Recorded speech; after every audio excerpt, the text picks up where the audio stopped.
Cuando vas a un hospital y te vas a hacer un PET, una tomografía por emisión de positrones, te pinchan un radiofármaco y tú confías que ese radiofármaco se va a distribuir de forma adecuada y que va a aportar una información valiosa a los médicos nucleares. Sin embargo, ¿por qué sabemos que eso es así? Pues bien, el origen de todo desarrollo farmacológico y en especial aquellos que utilizan radiación reside en la preclínica, es decir, en la investigación con animales. Para ello, al igual que los PET tienen un tamaño adecuado para personas o existen TAC para animales grandes como caballos, existen equipos para pequeños animales, ratas, ratones. Nosotros tuvimos que trabajar con una especie de gamma cámara que permite una adquisición SPECT, PET, CT simultánea.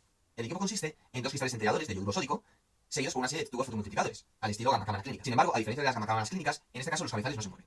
Por lo tanto, ¿cómo es posible que el dispositivo sea capaz de saber el ángulo de dónde viene la radiación para poder así hacer las reconstrucciones?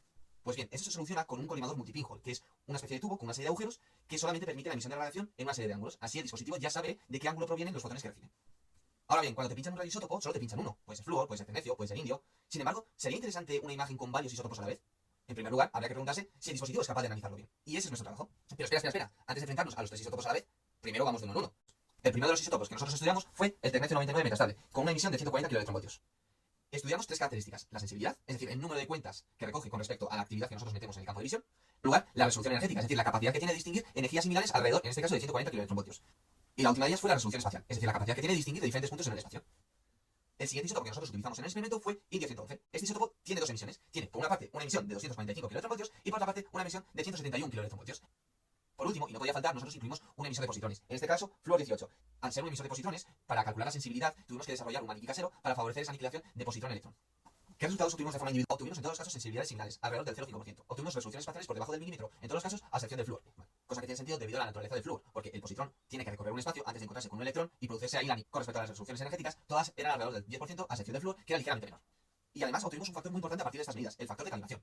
El factor de calibración es un número que multiplicamos al número de cuentas que nos da el dispositivo y así obtenemos la actividad, los becquerelios, que se supone que están dentro del campo de visión. En cualquier caso, utilizando estos factores de calibración individuales, los errores de cuantificación eran menores del 5%. Bueno, una vez que tú ya controlas el juego con una sola pelota, en cualquiera de los casos, toca pasar al siguiente nivel, es decir, jugar con dos pelotas. Empezamos a jugar con dos isótopos, pero claro, hay muchas combinaciones. Primero jugamos con flúor y con tecnecio, y nos ponemos a hacer medidas. Y lo más interesante, una vez ya caracterizado el equipo de forma individual, es ver cuán bien cuantifica con esos factores de calibración que habíamos obtenido. En el caso de esta pareja, los errores eran inferiores al 7%. Cambiamos de pareja, utilizamos indio, que tiene dos picos, con el flúor, y nos ponemos a jugar. De nuevo, los errores que conseguíamos con los factores de calibración individuales eran inferiores al 7%. Y ya solamente nos quedaba la última pareja, el tecnecio con el indio, y nos pusimos a jugar. Sin embargo, aquí no nos salía. Como dije antes, el pico de tecnecio es 140 kV. Sin embargo, el pico de menor energía del indio es 171. Son dos números demasiado similares. Entonces, las ventanas de adquisición de uno y otro isótopo solapaban, favoreciendo así a una peor cuantificación. ¿Qué hicimos para solucionar este problema? Lo que hicimos fue estrechar la ventana de adquisición del pico de indio. Es decir, solamente aceptar como fotones asociados al indio, fotones mucho más cercanos a ese valor de 171 kV. En vez de tener un margen del 20% que teníamos en todos los casos, en este caso lo redujimos a un 15%. De esa forma nosotros obtuvimos unos errores de cuantificación menores del 7%. Bueno, pues una vez que ya conseguíamos manejar el juego con dos pelotas, el paso es evidente: jugar con tres. Sin embargo, surge una duda.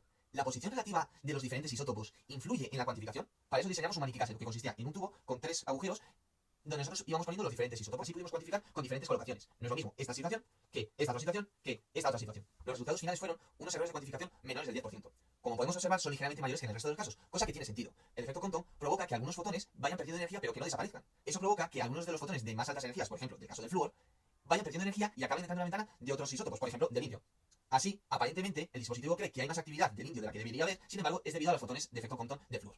En cualquier caso, es importante no dar nada por sentado y ir haciendo las investigaciones paso a paso. Si no nos hubiéramos preocupado, podríamos haber supuesto que cuando adquiríamos tres isótopos a la vez, los errores de cuantificación eran iguales que los individuales, cosa que hemos demostrado que no era cierta. Además, este trabajo ha servido para poder caracterizar mejor nuestro equipo y además para aprender a hacer manuales. Bueno, a medias.